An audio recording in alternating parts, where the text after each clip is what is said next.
Assalamualaikum. Waalaikumsalam, Bu.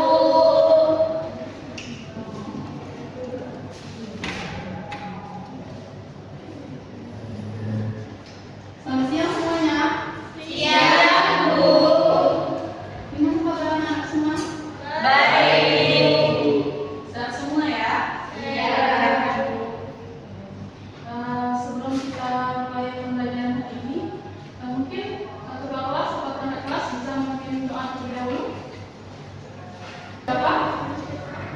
Saya, Bu. Baik, saya Lia saja. Baiklah teman-teman semua, sebelum kita mulai pelajaran pada pagi hari ini, marilah kita berdoa. Bismillahirrahmanirrahim. Rabbi zidni ilma warzuqni fahma. Amin. Jadi di sini Bu mau cek kehadiran dulu.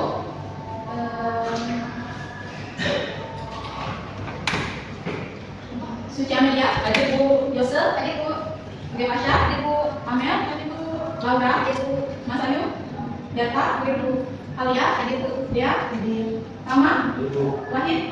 Jadi hadir semua ya hari ini. Iya, Bu. Oke. Anak-anak kok kelihatannya kayak lesu semua ya, mungkin karena siang habis makan siang, habis istirahat dan ngantuk dan capek. Kita main games dulu sebentar ya. Iya, Bu. Anak-anak semua berdiri. Jadi masing-masing itu berpasangan sebelah-sebelahan, oke? Ya. Nah, taruh pena atau pensil di tengah-tengah kalian di meja. Taruh di depan kalian atau di tengah-tengah kalian. Iya, Bu. Sudah bohong. Sudah? Jadi kalau kamu main games sikut, sakit, sikat. Jadi kalau misalnya ibu bilang sikut, pegang sikut. Ibu bilang sakit, pegang perut. Kalau sikat, ambil pena di tengah kalian. Oh, baik, Bu. Jadi kalau yang nggak dapat pena, itu bakal ibu tanya-tanya sedikit terkait materi minggu lalu, oke? Oke, siap? Ya, siap semuanya? Siap. Kita mau latihan dulu. Oke, ayo. Mulai, siap? Siap. Oke. Sakit, sikut, sakit, sikut, sikat. Sudah bisa semua ya? Bisa.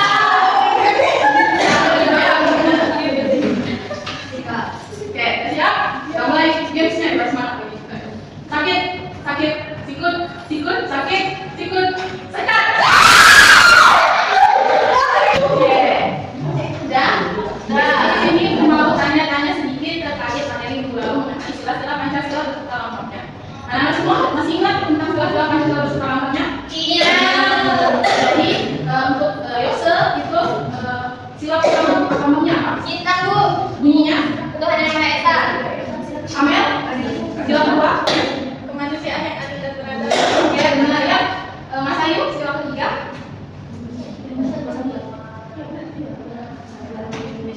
Oke, Data, ayo. Yang pertama itu pembandreng itu berbunyi KPK dipimpin oleh Jumat Kebijaksanaan dalam menyuarakan dan berpikir. Iya, Sila kelima itu keadilan sosial bagi seluruh rakyat Indonesia dalam makan dengan adil dan hak pasti. oke. Kita ya semangat minggu masih ingat pelajaran minggu lalu. Walaupun tadi gamesnya tuh kurang kecil atau gimana, tapi tetap semangat ya kita belajar hari. Jadi boleh duduk lagi. Anak-anak ada yang bisa bantu ibu buat ngerapiin meja yang dibawa pada hari ini? Ada yang bisa bantu? Boleh? Kita?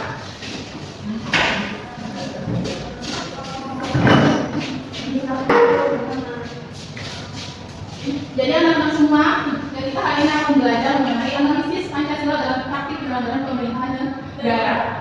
Nah sebelum itu, ibu di sini akan menyampaikan tujuan pembelajaran pada hari ini. Nah tujuan pembelajaran pada hari ini adalah siswa mampu untuk memahami pengertian dari sistem pemerintahan dalam berdasarkan nilai-nilai Pancasila dalam praktik penyelenggaraan pemerintahan negara. Yang kedua adalah siswa mampu untuk memberikan contoh nilai-nilai Pancasila dalam praktik penyelenggaraan pemerintahan negara.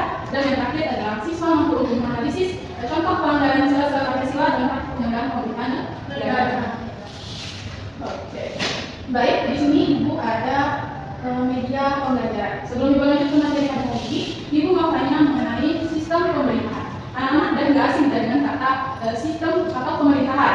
sistem itu sebuah kesatuan yang saling bekerja sama, berkesinambungan dalam pemerintahan.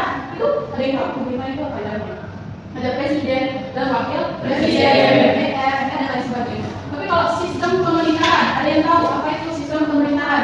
Bu, Ya, ketika apa itu sistem sistem pemerintahan itu adalah cara yang digunakan oleh suatu negara untuk mengatur dan menjulurkan pemerintahan guna mencapai tujuan negara, Bu. Oke, benar. Ketika ya, siapa lagi? Ya, Mas Ayu. Sistem pemerintahan itu adalah suatu tatanan yang terdiri dari berbagai fungsi pemerintahan yang saling berhubungan dan kerjasama penjelasan fungsi pemerintahan. Ya, benar juga Mas Ayu. Jadi benar yang dikatakan oleh kalian, oleh Atika, oleh Mas Ayu tentang pengertian sistem pemerintahan. Tapi di sini aku mau menambahkan sedikit. Bisa kalian lihat dan diajarkan ibu bahwa sistem pemerintahan merupakan suatu tatanan yang digunakan oleh suatu negara dalam mengatur dan menjalankan kehidupan berbangsa dan bernegara.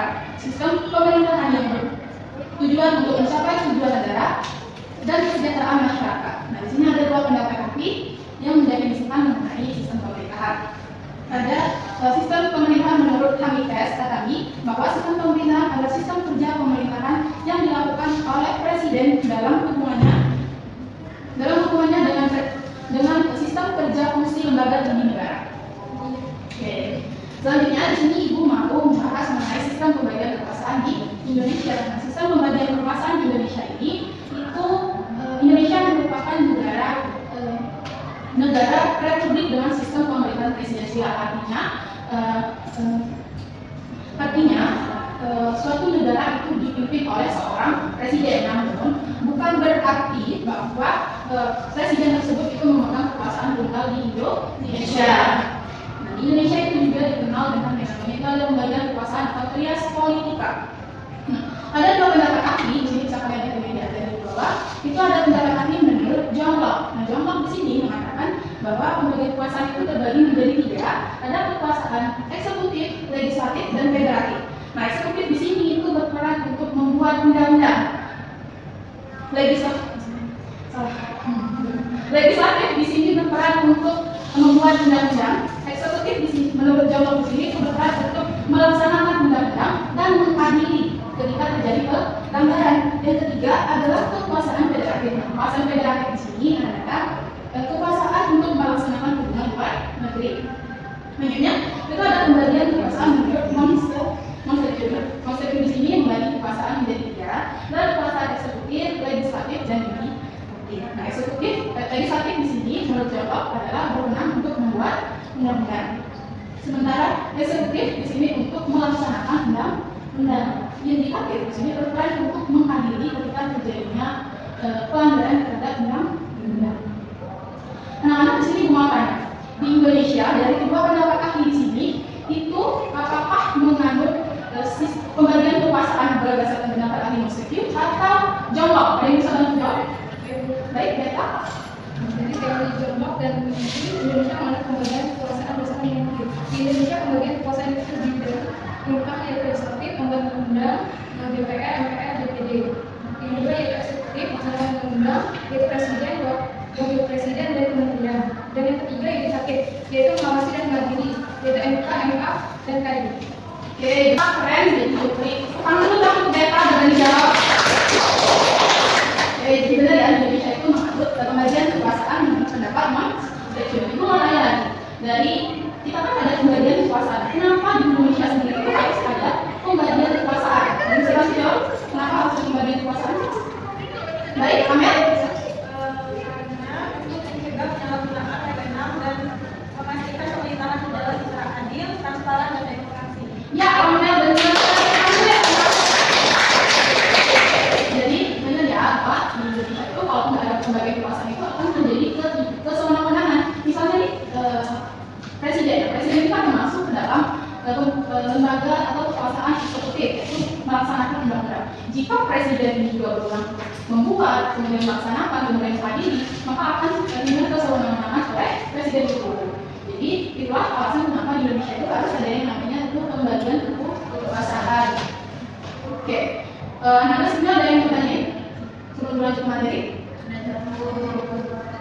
Jadi untuk selanjutnya kita bakal memahami nilai-nilai Pancasila dalam praktik penyelenggaraan pemerintahan negara. Anak-anak tadi kan sudah nyebutin nih sila-sila Pancasila. Pancasila beserta lambangnya. Ya, udah tahu semua ya, lambang-lambangnya sila-silanya. Nah itu mau minta perwakilan itu 1 orang, 5 orang untuk memberikan 1 contoh dari gerakan nilai Pancasila. Ya, Alia. Saya ngambil sila pertama untuk pertahanan yang Maha Esa. Jadi karena di Indonesia itu terdapat banyak agama, jadi kita harus saling menghormati agama-agama lain. Oke, benar teman Alia. Yang lain tidak silakan juga kemanusiaan yang terhadap yang nyata.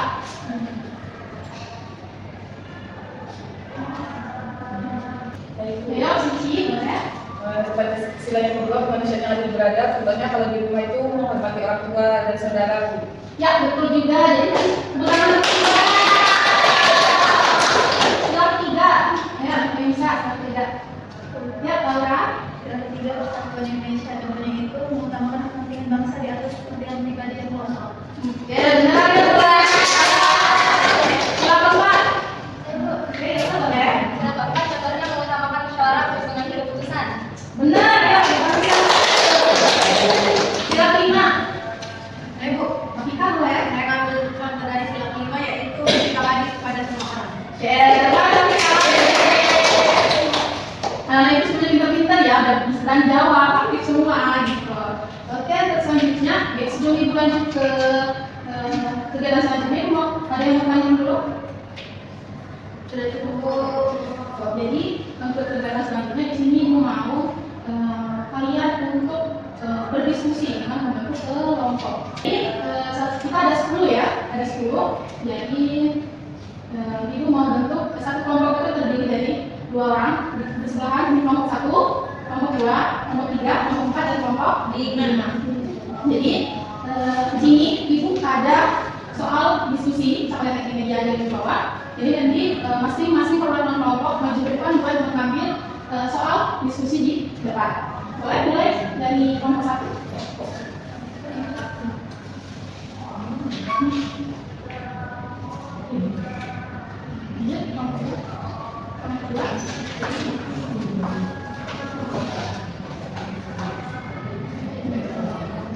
Kelompok 3.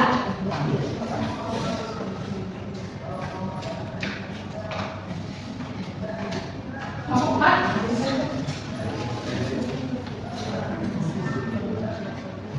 Kelompok 5.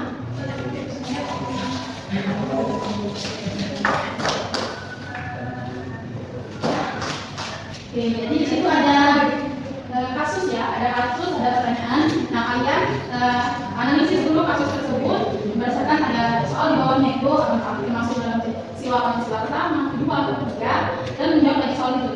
Ada yang mau tanya tentang diskusinya? Ibu kasih waktu 10 menit ya untuk saling berdiskusi masing-masing kelompok.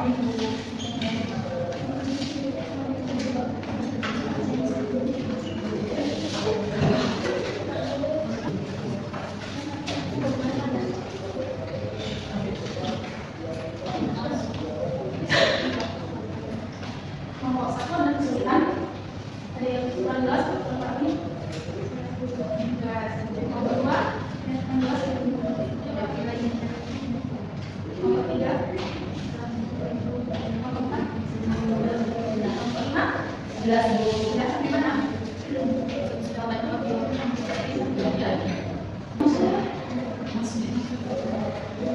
Ya, waktunya udah habis. Kelompok siapa yang sudah selesai, yang mau tampil di depan untuk mengungkapkan hasil diskusinya? Ibu bisa 1 perwakilan kelompok saja ya. Boleh kelompok 5 yang di depan.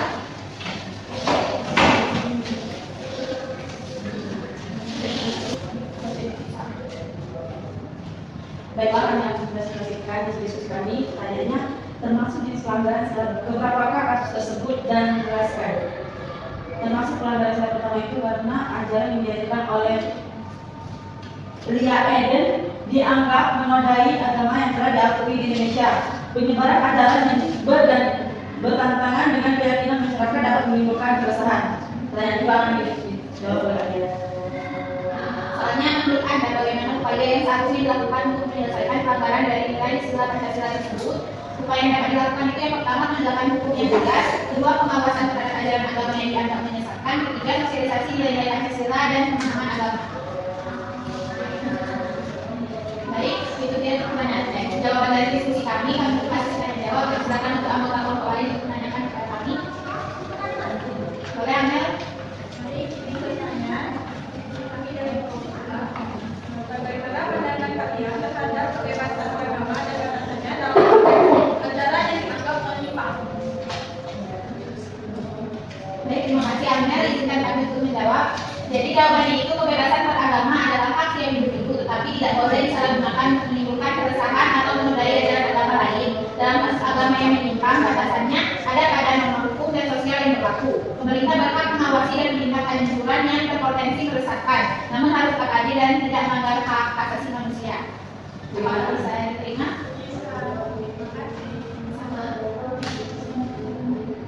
Izin mendapatkan Boleh, Laura. kasus ini melanggar surat pertama Tuhan Yang Maha Esa karena ajaran Leiden yang dianggap bertentangan dengan agama-agama di Indonesia dan dapat mengganggu kerukunan beragama. Upaya penyelesaiannya itu dilakukan penerapan hukum yang adil, edukasi dan sosialisasi nilai-nilai Pancasila dan pentingnya toleransi antar beragama perlu diperkuat agar masyarakat lebih bijak dalam menerima ajaran yang ada. Baik, terima kasih Laura. Sudah, Bu. Kami akhiri diskusi hari ini. Assalamualaikum warahmatullahi wabarakatuh.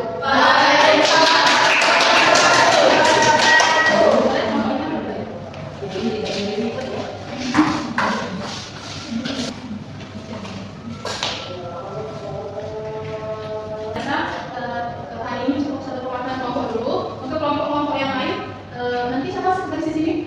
Ika, jadi Atika kalau tugas teman-teman yang lain disimpan, nanti minggu depan kita lanjutkan lagi presentasi dari kelompok-kelompok lain. Oke, ada yang mau nanyain tentang kegiatan belajar kita hari ini? Sebelum ditutup pembelajaran hari ini, kita minta satu perwakilan untuk menyimpulkan kegiatan belajar kita hari ini. Ya, Laura.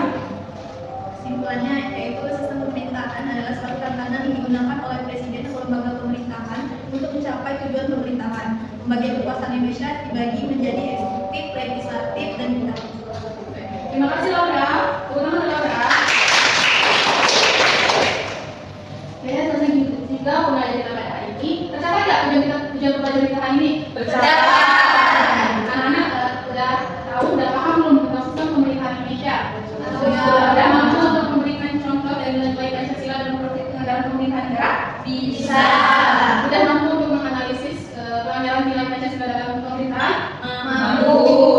Jadi semua tujuan pembelajaran kita pada hari ini tercapai semua ya anak? Iya, Bu. Untuk pembelajaran hari ini, karena tadi di awal udah doa, maka di akhir juga doa. Ayo mimpin doa. Ya, amin. Baiklah teman-teman, sebelum kita melanjutkan pembelajaran kita pada siang hari ini, atau baiknya kita membaca doa terlebih dahulu.